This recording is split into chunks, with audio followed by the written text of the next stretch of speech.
আমি এই বাড়িটা একটু ভিডিও করব, অনুমতি না নিয়েই কারো বাড়ির ভিডিও করলাম, কোনো মানুষের ছবি না। বাট এই বাড়িটা অনেকটা মানে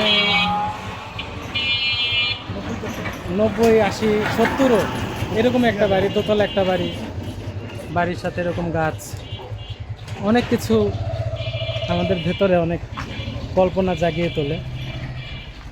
বাড়ির সামনের নামের বানান আমি বুঝতেছি না, বাট জহির রেহানের বরফ গলা নদী বা হুমায়ুনের শঙ্খনীল কারাগারে শুটিং করার জন্য পারফেক্ট একটা স্পট এই বাড়িটা।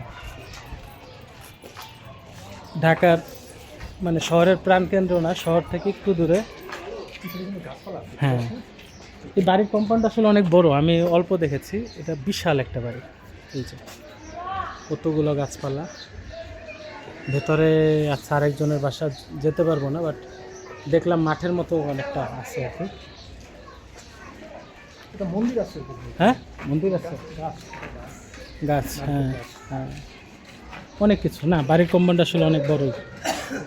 তো আমি এখনও আছি, সেই জিরাতেই আছি। আপাতত আমি একটা মিষ্টির দোকান খুঁজতেছি, কারণ দই খেলে দই হজমের জন্য ভালো। ওইখানে গিয়ে আমার দই খাওয়া লাগবে। কি শৈশব! ওরা এই যে উঠে পড়ছে একজন, অসাধারণ শৈশব।